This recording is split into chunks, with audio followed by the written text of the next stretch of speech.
And I learned how to get along with folks and work out the differences from my grandpa.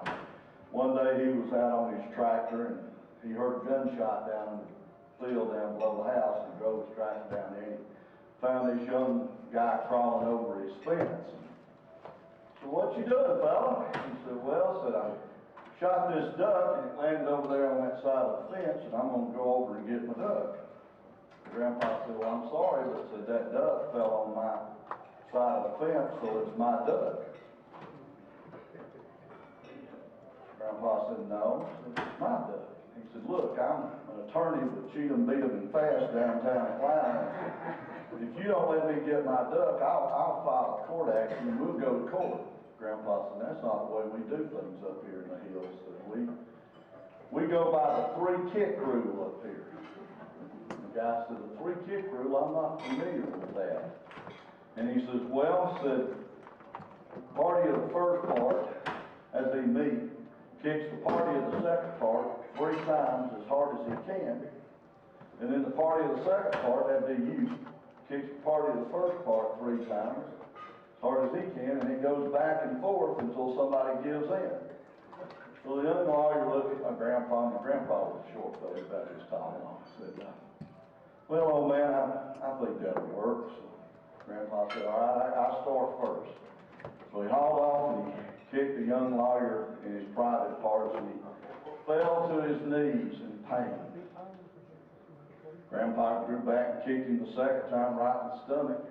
The young man fell on all 4s and lost his lunch.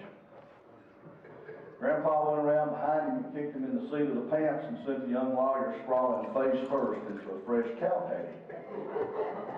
So the young lawyer got up and wiped his face off a little bit, stood up, hitched up his breeches and says, "All right, it's my time." Grandpa said, "That's all right, go ahead and get the duck."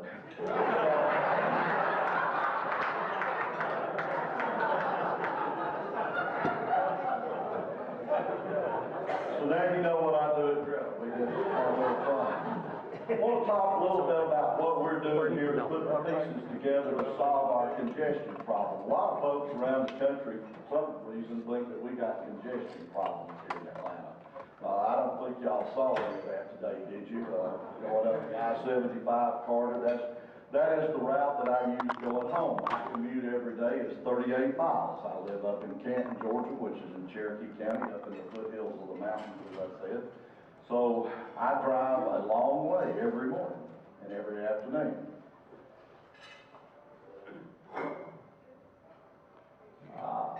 Some of the challenges that we have. Well, right now we have about 4 million people in this region, and we expect, according to the Atlanta Regional Commission's projections, by 2030 that we're going to have about 6 million plus here in this region. Mobility 2030, which Chick will probably talk to you a little bit about, was our transportation plan for 2030, obviously. And we had an aspirations plan that said that we needed $74 billion. And our constrained plan showed that we had about $53 billion. And that's about $21 billion short of what we had, our needs, and what we had to leave out. I've been at Greta for 3 years, and the first day on the job, I went to Chick's seminar when they announced this, and I thought, oh my God, what have I gotten into? Now, our next plan is in Vision 6, and then again, Chick will talk more about this a little bit later, but this is our regional transportation plan for 2035.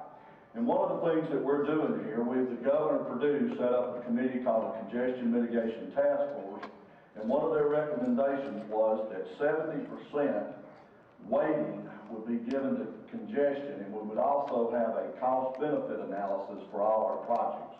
So we want to make sure that most of our money is going to congestion relief, and that we do a cost-benefit analysis to make sure that we get the best projects for the bang for the buck. We hope to increase the federal earmarks for highway projects, or no, we don't. They have really hurt us by having so many earmarks in Congress this time. And that sort of says what their plan is for the region versus what the plan that most of us that work in this every day feel like. And there's more competition for federal transit dollars, and you have to have earmarks for that. No earmarks, no money, and as you know, that money's drying up in Washington. Now, if you remember, Secretary Mineta, before he left office, came out with a national strategy to reduce congestion on America's transportation network. And some of the things that they said that regions should do is congestion pricing and variable tolls, express bus service, telecommuting and flex scheduling, expedite the highway projects that reduce congestion and eliminate bottlenecks, enable states to enter into public-private partnerships for infrastructure improvements, and to improve incident management techniques and what we call heroes. These are our trucks that go up and down the highway that will push a wreck out of the way, or if there's somebody with a flat tire, they'll help with that, or if they need jumping off, their battery's dead or whatnot. The hero units do that. So here's Georgia's strategy that we're doing. First of all is congestion value pricing. In 2003, Greta did a study on value pricing.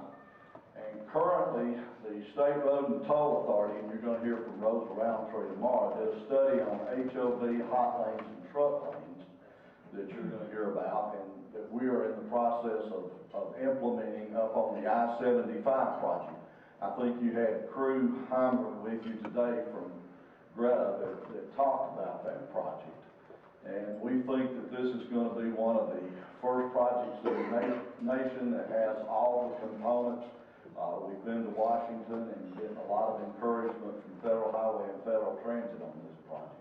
And we'll possibly do some of these ideas on Georgia 400.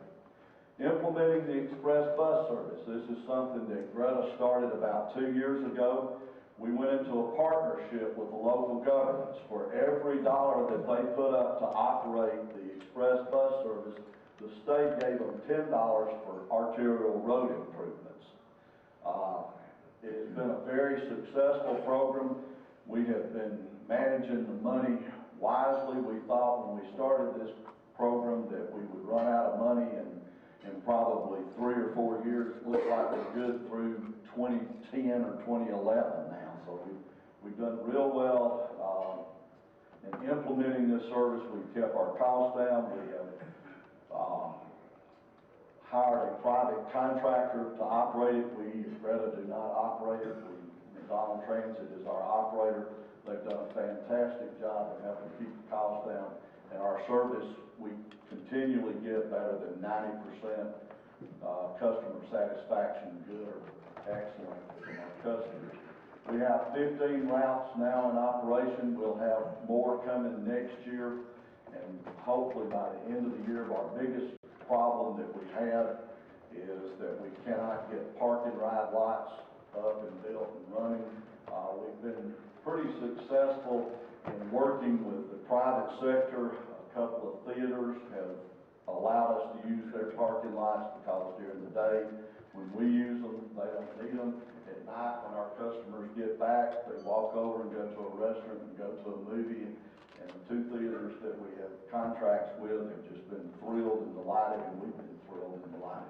One of the things that we have found is the average income of our riders, family income, is over $80,000. Most of our riders are women, and they come from the outer area, and we have a couple of routes that join MARTA and people transfer, but for the most part, we run up and down the street, let people off close door to door, which has really helped in the success of the program.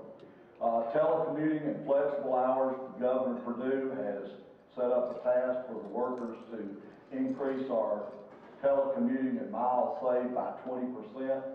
And he's also offered a $1,200 per worker telecommuting tax credit for private industry, which Representative Davison's House and the Senate, they passed this year. I know at Greta that we have a lot of people that bicycle in, that we do flex hours. I telecommute every other week, 1 day. So we're using that, and I think that's a real area for future potential in this region, and I think with what the legislature and the governor has done, I think we're taking a step forward with that.